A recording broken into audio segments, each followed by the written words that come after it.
You don't need research. Tiwetaga kunoonyereza ono kyagamba kituufu oba kifu. Nti ono agamba nti naye nabbi. Is it true or not? Omusiraamu takola research eyo. Waliyo ebintu nga mu Busiraamu tetwetaaga research. Just by hearing that Allah said like this, by hearing that the Prophet says like this, it is enough. Kafana bahthan. Batumalira okuba nti tetukola research. Omusiraamu abuuze ekibuuzo. For example, omusiraamu ng'avaamu ekibuuzo ekigamba nti naye nabbi ono agamba nti nabbi naye nabbi. Kitegeeza nti oyo musiraamu. That Muslim, if he asks that question, that is this also a prophet? Because he claims to be. It means he lacks sitting in darasas. Kitegeeza tatuula muki? Mu kusoma. Ye ajja, he comes to pray, ajja n'asaala, n'agenda n'atuula gy'atudde. He comes to pray, he goes and sits where he wants to sit. Tafuddeeyo, agenze kusoma, tafuddeeyo agenze mu kugeya, tafuddeeyo agenze mu ki? Kasita abeera nti he is done with prayer. And let me tell you, kyangu nnyo. Yes, we pray. Tusaala, so Allah akize swala zaffe. Allahumma Amin. But if you pray, when you don't spare time for yourself to remind yourself about your religion, it is very easy for you to stop praying. Osala, naye tofunawo kaseera katuula wansi nojjukizibwa. Even if you were Sheikh, bwetalabangako Sheikh naye nga takyasaala.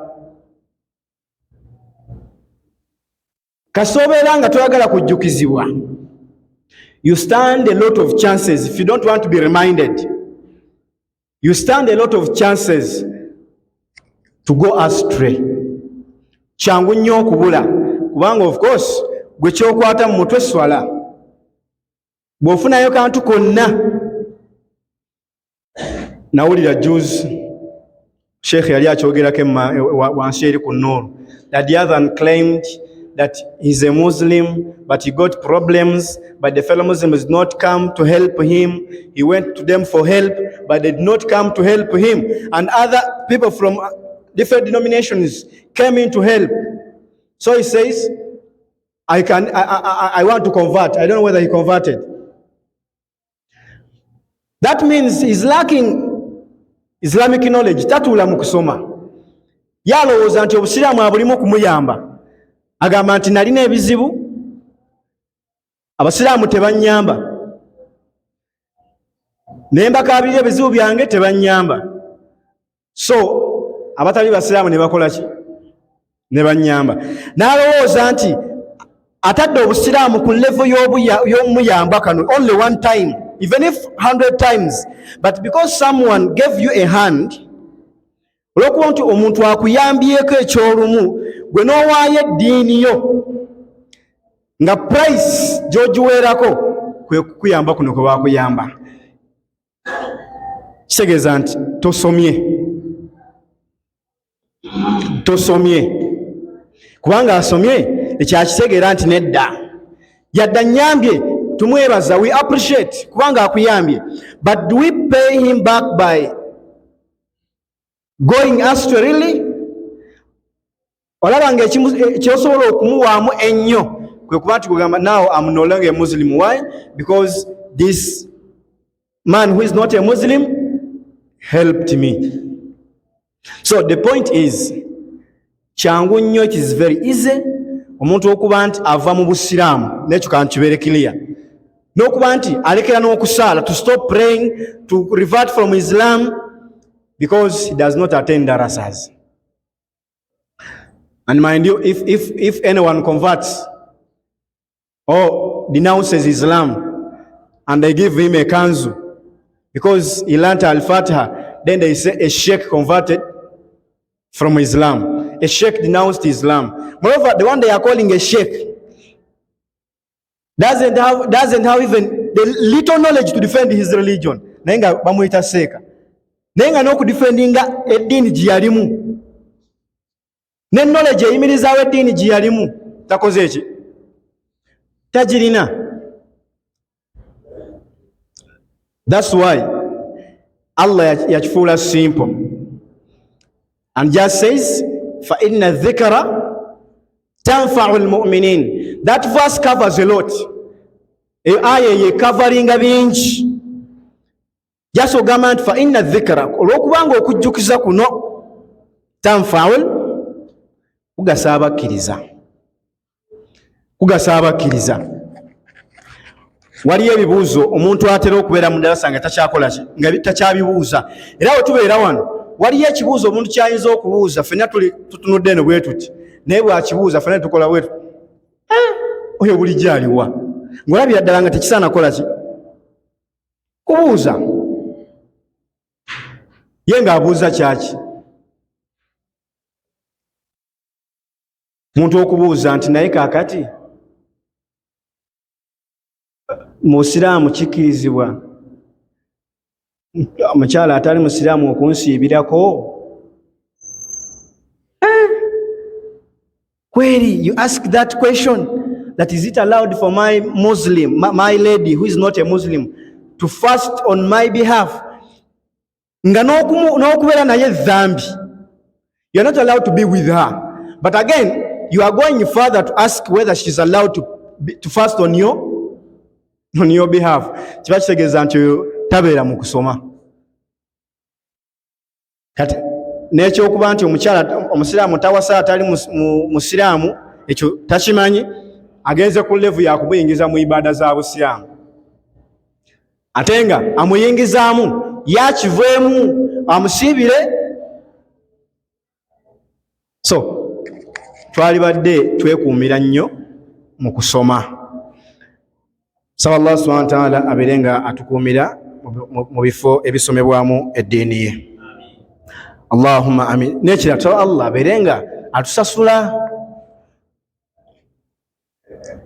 kubanga most of us tulinga abawaayo nti nsaba Allah buli lwakusatu buli lwakuna rekodi ebeerewo nti nze buli lwakusatu kiyawumul qiyama lugenda kujjanga oba lwakuna lwakutaano saawa nnamba nga ndi muki mu ddalasa.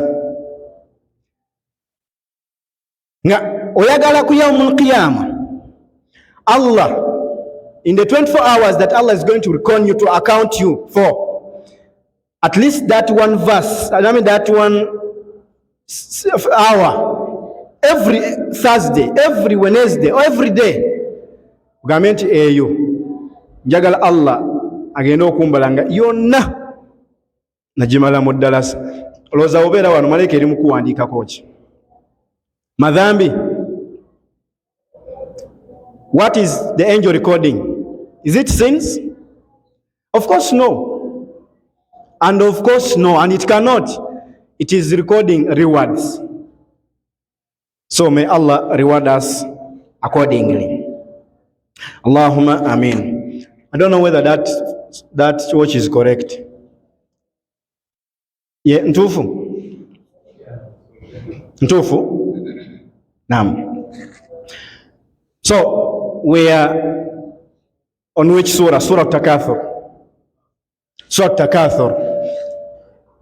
I think we are on the last verse, if I'm not mistaken. Twarikayo ayemu. We said, Alhaakumu takathur hatta zurtumul maqabira kalla sawfa ta'lamun thumma kalla sawfa ta'lamun kalla law ta'lamuna ilma al-yaqin latarawunna al-jahim thumma latarawunnaha 'ayna al-yaqin. Then the last verse says, ثُمَّ لَتُسْأَلُنَّ يَوْمَئِذٍ عَنِ النَّعِيمِ. I don't want us to repeat the verses we finished. But Allah makes a mention. Allah states this verse, the last verse, and says, Thumma, at the end of it all,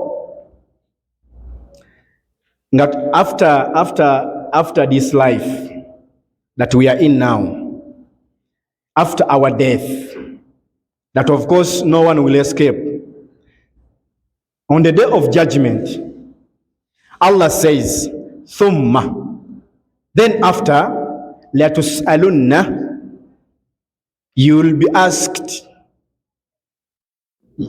yawma idhin, on that day, anin na'im,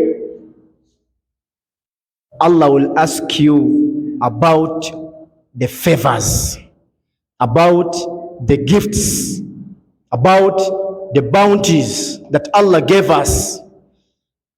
Allah agenda tubuuza ku byengera Allah biyatuwa. Allah agenda kutubuuza ku bye thumma latus'alunna yawma idhin anin na'im. Eno laamu esooka ku latus'alunna ekakasa latus'alunna, ate ne nuuni ey'oku esembayo bagita nuunu tawkid, nayo nuuni ekakasa. Kati Allah n'aleeta laamu ekakasa kyagenda okukola, n'aleeta ne nuuni ng'eriko shadda enyweza nti Allah agenda kikola, which means Allah will have to do it absolutely, without any doubt. Without any doubt. That verse, when it was revealed, particularly that verse, Sahaba muna abuuza omubaka sallallahu alayhi wa sallam nti ma hiya naim, what are the favors that Allah will ask us about? Byengera ki Allah byagenda otubuuza? Namubuuza nti byebinawo al aswadani, Allah agenda tubuuza ku bino ebiddugavu ebibiri byebiriwa? Boogera ku biddugavu ebibiri bategeeza amazzi n'eki n'entende. Kwa hadithi waliyo, there is a hadith that says the Prophet sallallahu alayhi wa sallam used to spend more than a night at his home when he's not cooking any food, but they are eating al-aswadan, the two blacks. Naye nga bategeezaamu nti baali bali ebiddugavu ebibiri nga bategeezaamu amazzi n'eki n'entende. Ate nga teri ayinza kuwakanya, oli ayinza okwebuuza nti lwaki amazzi maddugavu, bagamba maddugavu, naye onaawaka n'otya gakala ki? It is colorless. Oli bwaganywera mu bulaaka aba anywedde bulaaka, bwaganywera mu red aba anywedde red. So in a hadith they say al-aswadan, ebiddugavu ebimeka. Then this Sahaba asks the Prophet, is it Allah is going to reckon us, is going to account for these two blacks? Amazzi ge tunywa gano n'entende ze tulya? Omubaka omwaki yamugamba? Amugamba nti kisoboka. Kisoboka nga Allah byategeeza nti Allah agenda kukubala amazzi gonywa, Allah agenda kukubala kyolya. Now that is the minimum. What about the maximum we are having? Bwabanga Allah agenda kubala just mazzi ng'omubaka agamba oli nti yes, kirabika kituufu, Allah agenda kugabala ago. One day the Prophet sallallahu alayhi wa sallam, to make it clear, lumu omubaka kigambibwa nti yafuluma n'asiŋŋaana Abubakar ne Umar nga batudde, n'ababuuza nti why are you out now? They told him it is hunger, we are hungry, njala etuluma. N'abagamba nti walladhi nafsi biyadihi ma akhrajani illa dhalik, n'abagamba nti ndayira Allah nange teri kinfulumiza okujjako ekyennyini kye mwogerako, njala nange ndi bubi.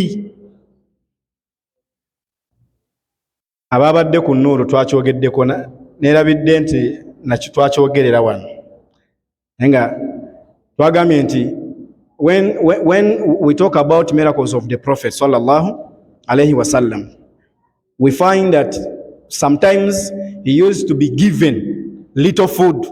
What twakyogererako wano n'agiyinjiwaza.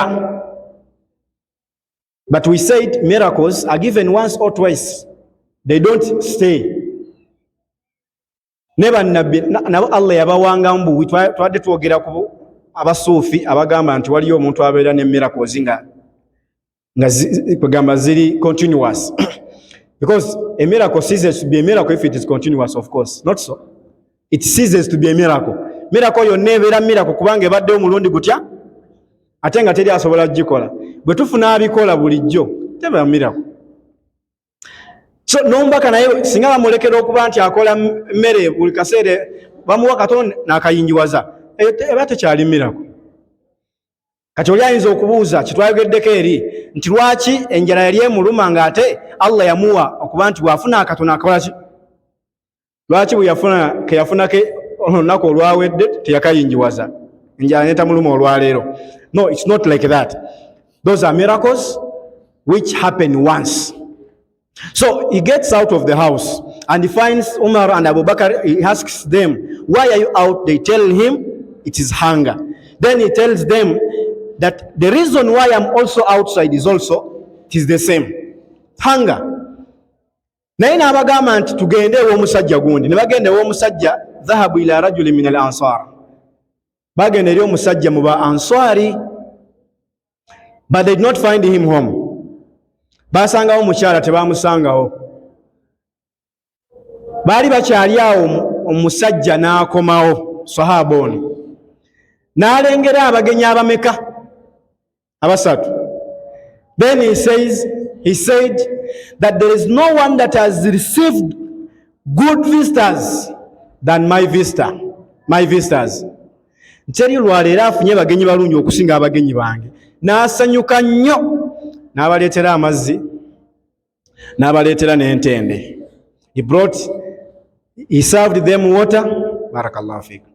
He served them water and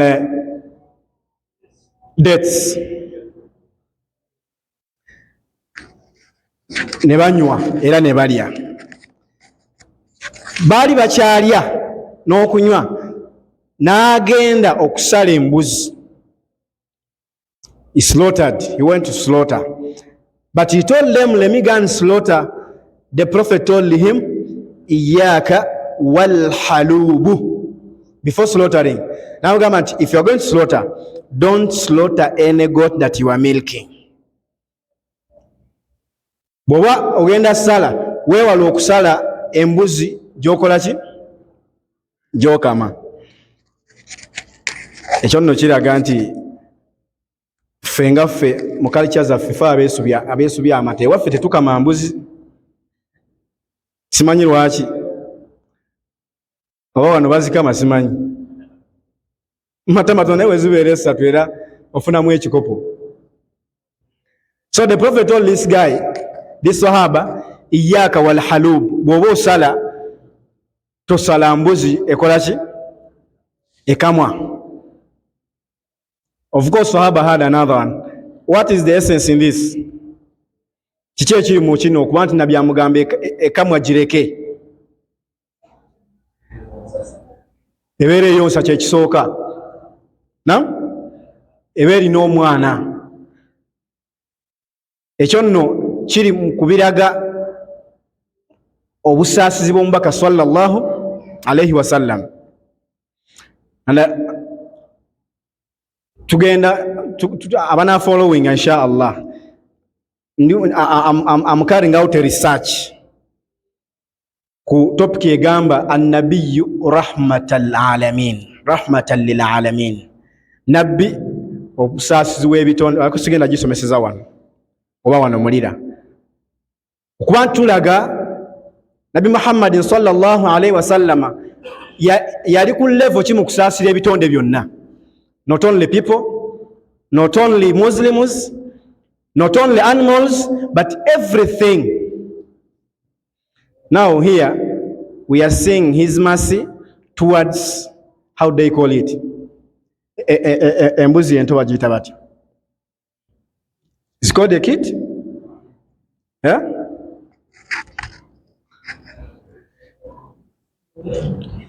Ani aŋŋamba bagiyita batya, baby, it's called a kid. Kid tebeera pussy, nonjogeze pussy. So Nabi asaasira akaana akato ak'embuzi ka baby, ekitegeeza nti if it reaches an extent of okusaasira akabuzi ate abantu. So omusajja n'agenda n'asala embuzi, then they ate, ne balya. After eating, this is where we want. After eating, Ramalo okulya, the Prophet said, هذا من النعيم التي ستسألون عنه يوم القيامة. These are the gifts, these are the favors, some of which you are going to be asked about on the day of judgment.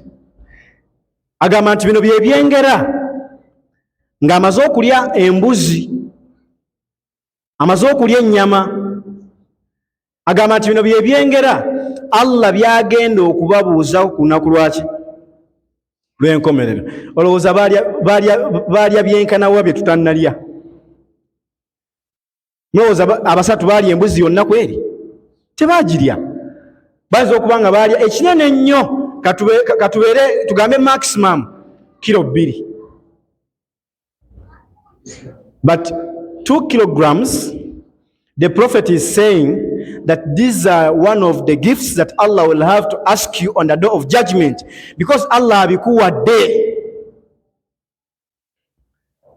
Ekyo ne kyongera abantu basahaba okuba nti ate beekengera aya eno, thumma latus'alunna yawma idhin ani na'im.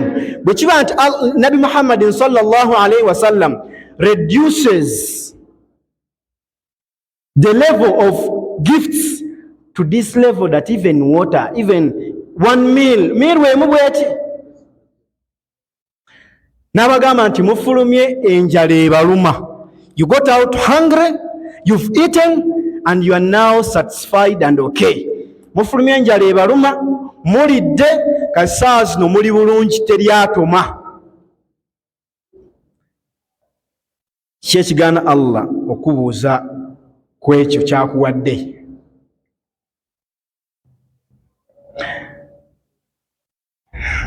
I think njagala tukozese Qur'an mu kuvuunula mu kugaziya aya eyo. Allah subhanahu wa ta'ala kyenjagala tumanye nti Allah yasooka n'ateekerateekera omwana Adamu byagenda okukozesa ebigenda okumuyamba, then he brought him last. I always explain that. And Allah created everything that you see around you except you or before you.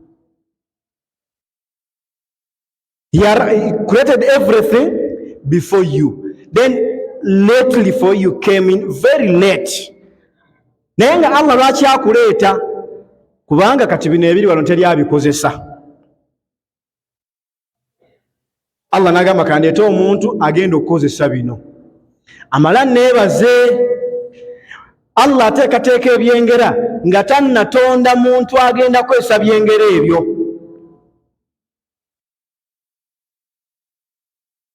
I don't know how we can make this word broader. Okuba nti omuntu ategeera kye bayita ekyengera, Allah kyagenda okumubuuza ku yaumul qiyama. And of course olabira ddala nga Allah byagenda okutubuuzaako byonna bigwa mu byengera, byonna biringa ebigwa mu byengera, kubanga Allah tagenda kubuuza muntu lwaki wasaala, lwaki tewasiiba, lwaki tewasaala, lwaki tewasiiba, lwaki tewakola ki, nga teri kyengera kiyakuwaako. Ebya Allah akubuuza naye ng'alina olwedde kiyakola ki, kiyakuwa. If someone was not granted the gift of life as the first gift, Allah wabanga teyakuwa kyengera kya bulamu, he has no reason to ask you why he did not pray. Talina nsonga lwaki akubuuza lwaki tewakola ki. Of course you do not live. Ekyo ekyengera Allah teyakikuwa, lwaki akubuuza kino kyawa, kyalina okubuuza abaafuna ekyengera eky'obulamu. Bw'abanga Allah teyakuwa kyengera ky'amaaso, tajja kubuuza lwaki walaba ebitakkirizibwa kulaba. No, Allah will ask you, naye ng'asinza ku kyengera kino kye yakuwa. Allah akubuuze, why did you make such and such a step? Why do you go in such and such a journey? Why? Because he gave you the gift of maybe the legs, of the sight, that you can walk freely. That's Allah will base on the gift that he bestowed upon you to ask you about what you did wrong with that particular gift. Allah byagenda okutubuuza byonna biri mu layini ya byengera Allah byatuwadde. Kati ogenda okulaba aya eno, thumma latus'alunna yawmaidhin 'anil na'im, ng'eringa egamba nti Allah byonna kwegamba eringa esamala ezinga byonna Allah ajja tubuuza ku swala, atubuuze ku kusiiba, atubuuze ku hijja. Wali Allah gwavunaana obutakola hijja nga tamuwadde kyengera kya ssente? Waliyo? Allah amala kuwa kyengera kya ssente n'olema okukola hijja, then Allah ajja kubuuza lwaki tewakola hijja, kubanga he knows better that ekyengera kino ekisooka yakola ki, yakikuwa. Ne baba akikuwadde mu myaka ebiri, not bit better, ayinza okikuwamu emyaka ebiri naye n'oterera bulungi, alhamdulillah, enju ozimbye, omulimu ogulina, oba oliawo okwevuga weevuga bw'oba oyagala. Wabeera n'abantu nga ye alina sente naye nga tayagala kuzimba. Togamba nti ate nze ndimala kuzimba naye ndyoka ngenda mu hijja. No, oyinza okuba gwe toyagala. You don't prefer building, you prefer riding. Oyina abeera nga he prefers building to riding, agamba nze nedda nzimba sipapa nakola ki, nakwevuga. Ebikutebenkeza byonna wabimala. Allah sente zakuwadde ezo bwe zibanga bw'ozijjawo omulimu gusigalawo, kati awo kitegeeza nti oli mu line yabagenda okubuuzibwa ku kyengera kya ssente, lwaki tewakola hijja, lwaki tewakola, of course hijja not umra, kubanga umra yo it is sunnah, naye hijja, when does it become due? Etuuka ddi? Kasita ofuna ekyengera kya ssente, kasita ofuna ekyengera kyaki, Allah agenda kubuuza ekyengera kya ssente, lwaki tewakikolamu kino. Thumma latus'alunna yawma idhin 'anil na'im, and that is money. I began with money because we all think that what is the definition of gift is money, or the definition of favors is money. Kubanga buli omu agamba kati neebaza eki, kati nze nina byengera ki. That's what we think, that omuntu ogamba nti kati Allah amuwadde ebyengera kasita abeera na ssente, oyo aba afunye ebyengera. Atalina ssente, Allah amumya ebyengera. That's what we think, but which is not right. Which is not right. Allah says in one verse that makes this one clear, that wa fi anfusikum afala tubsirun, wa fi anfusikum afala tubsirun. Can't you look at yourself and see that there are some favors. There are some bounties that Allah has bestowed upon you. Bwe tunuulira bw'oti olabira ddala nga tolinaako ky'oyinza kwebaza ku Allah okweri. Tolinaako kyengera Allah ky'ayinza kubuuza. Tugambe nti okubuuza ebyengera Allah agenda kubuuza bagagga bawadde ssente. Should we say that Allah to ask about the favors is going to account for the favors of only those who he granted money?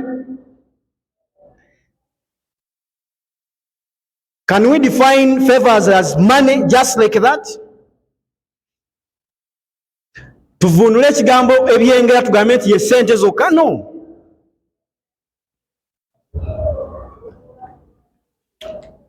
Kisukka waawo Allah abuuza nti wafi anfusikum. If you check on yourselves, your bodies, afala tubsirun, can't you? Afala tubsirun here is not saying ababadde ku Nuur. These are the verses that tell us to think critically and contemplate about certain things. Allah says, "Wafi anfusikum," and on you yourselves. Afala tubsirin, don't you see? But this is not the sight of the eyes. No, that is the sight of the heart, of the mind. Kuno okulaba Allah kwagamba nti ne ku mubiri gyammwe bannaye temulaba. Allah tagamba kulaba kwa maaso. Allah agamba kulaba kwa kulowooza. Can't you think about it?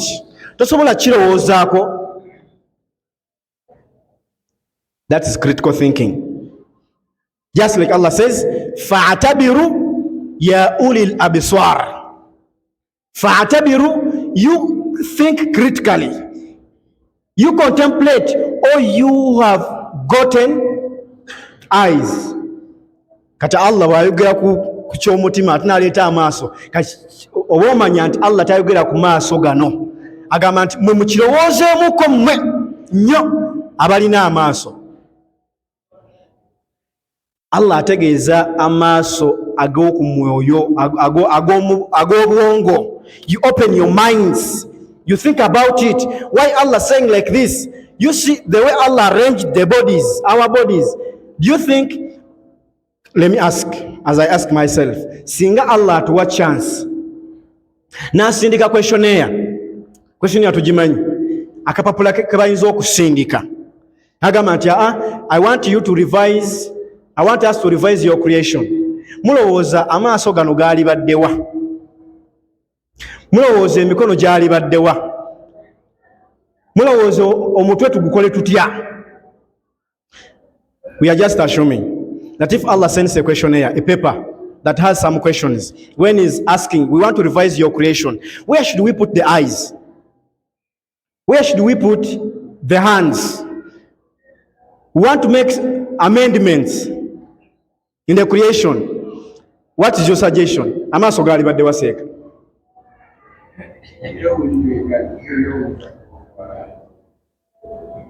Mulowooza amatu gaali baddewa?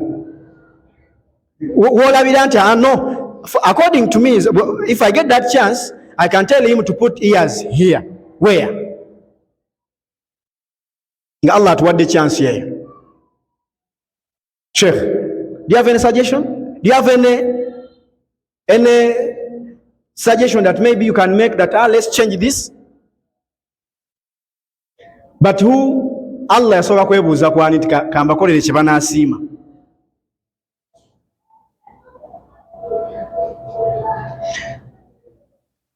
Ku WhatsApp abantu bateekako ebintuntu naye ogenda okulaba they can bring a picture of a person ng'olaba eriiso gye liri n'ogamba Allah. Moreover, some of them are just Photoshop. They just edit them. But you think of a situation where, for example, tugambe nti Allah kati saawa zino ennyindo agitadde walala. Oyagala okuwunyiza Allah ennyindo yagitadde eno ku kigere, oteekayo buteesiba oti n'owunyiza ekintu kiwunya kitya? Teeka eno ku kigere. emikono giri eno, enyindo eri eri. Bagala okuwunyiza mala kussa ku kigere, otambula bakuwadde ekintu sooka okiteeka ku kigere. Bambi kiwunya bulungi. Naye Allah subhanahu wa ta'ala, he wanted to make the system as it, and it is perfect. It is perfect. What Allah gave you when it is one, kyetaaga kimu. Ebiri ebibiri byetaaga bimeka? Bibiri. If you have what Allah gave you as one part on your body, it is good only when it is one. What Allah gave you as a pair, it is good only when it is just a pair and only one pair. Tulaba mutwaga nnyo okola emirimu. Ne Allah akutonda akuteeka emikono egyeno ng'enookola n'enookola. Ofune sente nnyingi. Allah akuzaalira akuwa omwana bw'atyo ngaye bw'akola aweza mangu sente. Anti eno abeera ali busy neno ali busy. Wote bw'omutwala n'otandika okugamba abasiraamu munsondere ku sente, mwana tumutwale India. Lwaki? Tumugyeko emikono asigaze emeka? Asigaze ebiri. Is having how many? Is having 4. Don't you need 4? No. We need 2. Allah says, wa fi anfusikum. Even on your bodies. Afala tubsirun. Can't you think about it?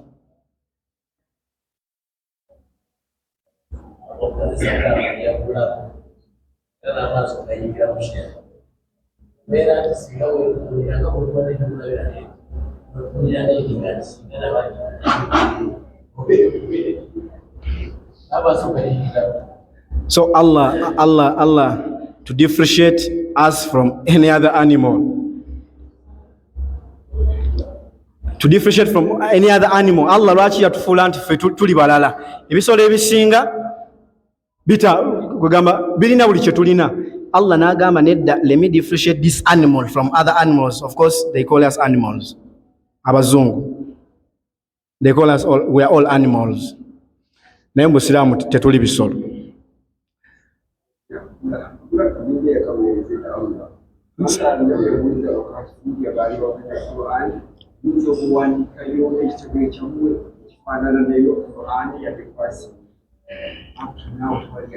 Of course they failed.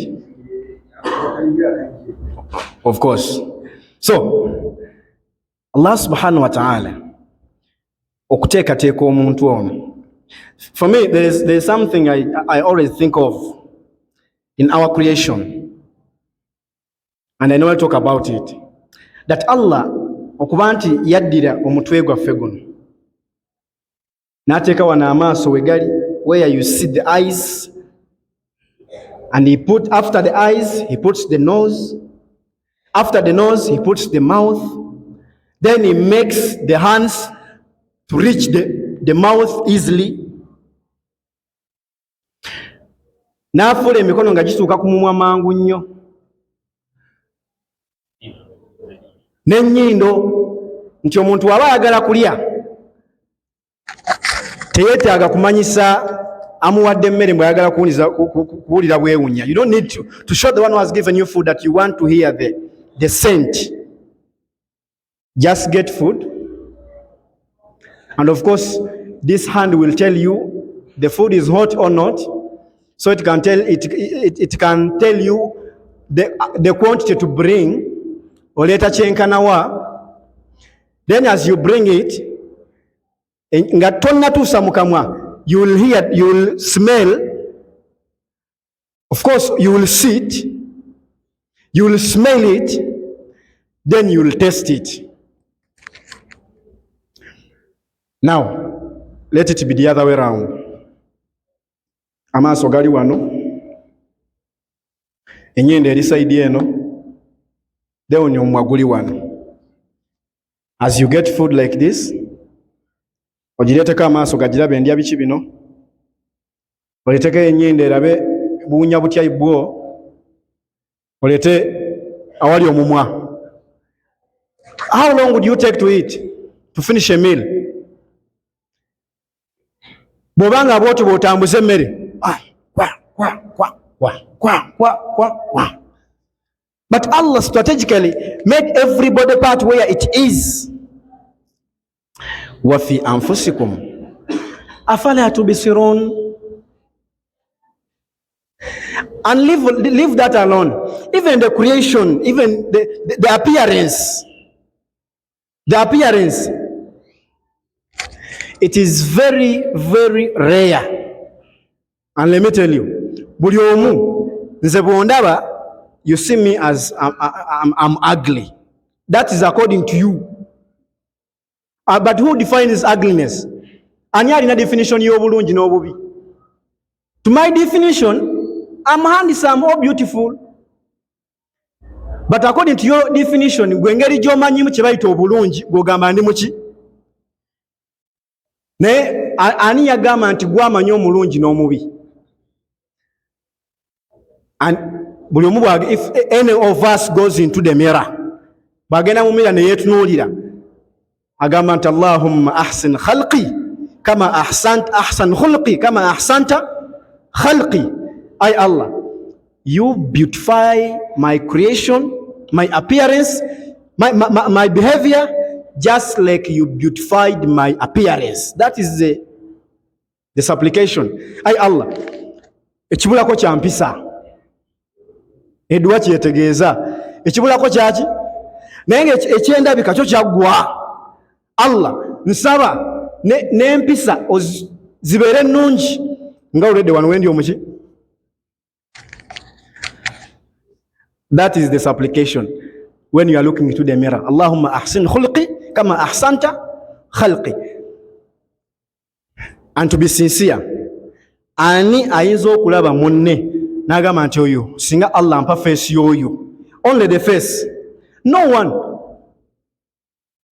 However much the other one is said to be handsome, oba mulungi atya, you need your face. You don't need his. There's one Sahaba who was very ugly, according to those who were defining the word ugly. But this Sahaba is called Julaybib.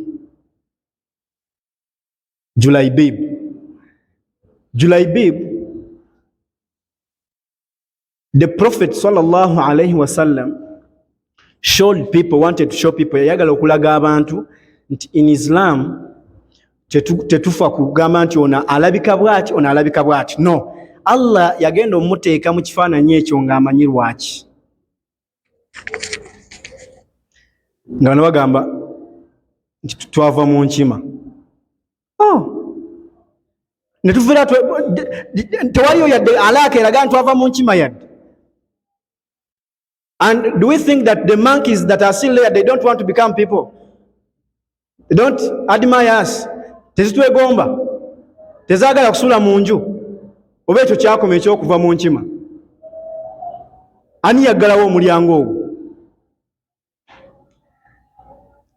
That man, Julaybib, wanted to marry. In his state of ugliness, he wanted to get a wife. But everyone could reject. Now, he told the Prophet, there's a lady I've admired. Nagwenda bye. Mbaka nagendayo namwogereza. And the lady accepted. Omuwala akkiriza alowooza nti Nabi Muhammad sallallahu alaihi wasallam yayagala okukola ki? Okumuwasa. Then the Prophet says, no, it's not me who is going to marry you. The girl was like, again who? Then he says, Julaybib. Allahu Akbar. Moreover, she had already accepted. Yali amaze okukkiriza. Ani agenda okumpasa? Julaybib. Mama ne taata ne bagaana. Nagamba nti ya Rasulallah, for us we accepted thinking that you are the one. But if this is the other guy, no. Wabanga Julaybib, tubireke. Then this girl says that since it is the Prophet of Allah who has come to propose.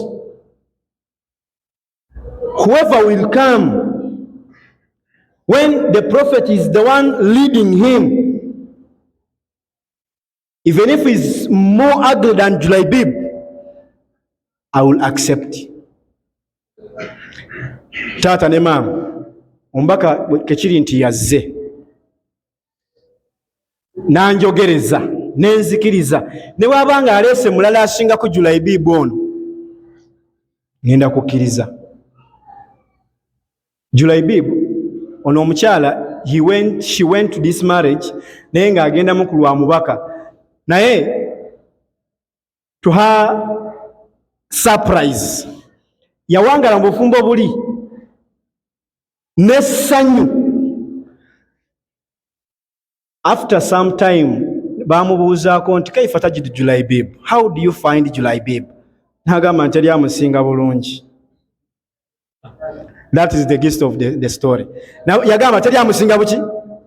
Teri amusinga bulungi. Niwabeerayo Allah n'atujja kuno ku nsi n'atuwa obulamu obulala. I prefer to marry Julaibib. Allah bw'atujja kuno ku nsi njagala nziremu nfumbirwani. Then who defines beauty? Ani ayinza okugamba nti oli bw'agamba nti ono mulungi teri awakanya. Wafi anfusikum. What if Allah just says, I will just account you, I will just reckon about your beauty, I will just ask you about your handsomeness. Obulungi Allah bwe yakuwa nawe nga totoma nga ne wogamba nedda wano waliwo watu naye nga toyagala Allah kujjako, toyagala operation ya mumwa olaba nga munene kituufu naye nga toyagala operation, ate ng'omanyi operation egukendeezaako naye ng'omanyi nti Allah bwe yagukola bwe banaakola operation bigenda kwonooneka ate. Thumma latus'alunna yawma idhin ani na'im. On the day of judgment, Allah is going to ask us about the bounties, the gifts that He bestowed upon us. Allah agenda tubuuza ebyengera byatuwa. And what does Allah need from us? Appreciation, just, and acting accordingly, in accordance to His instructions. Bw'aba akuwadde ebyengera, you use them, because ese takulinaako buzibu era nno ayagala nnyo okulaba ng'okozesa ekyengera kye. Naye after using them, are you being appreciative? Weebaza Allah. And how do we show appreciation to Him? Tumulaga tutya mbu tusiimye? Kwe kuba nti tukola byatulagira n'okwewala bye yatuziyiza. Akuwadde ekyengera ky'abaana, abaana abo bateeketeeke Allah nga bw'ayagala. Then Allah bw'ali kubuuza ku kyengera ky'abaana ojja kuba ebyokuddamu nga si bingi. Allah has given the gift of children. You prepare them according to Islam. Allah will have to ask you questions about them, but there will be few. That is in case you prepared them. Allah has given you a gift of a house. You use it, just use it as just where you dwell. Osulamu no sinza Allah subhanahu wa ta'ala. Allah akuwadde moroka. You just use it in line with the guidelines of Islam. Sikuba nti oduula balala, sikuba nti mutwalira bamalaya, sikuba nti ekutambuza genda kwenda, sikuba nti. That means you are abusing the favor. Oli mukozesa byekyengera wekigenda okugira nti Allah ajja bibabuuzaako. That's the last verse we've handled today. Thumma latus'alunna. After which, on the day of judgment, you will be asked, yawma idhin, on that day, the day of judgment, anin na'im, about the favors that Allah subhanahu wa ta'ala has bestowed upon us. Tumusaba Allah subhanahu wa ta'ala aberenga atuwa okozesa ebyengera bye byatuwadde.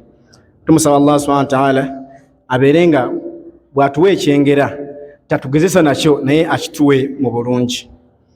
وبارك الله فيكم وجزاكم الله خيرا والسلام عليكم ورحمة الله وبركاته.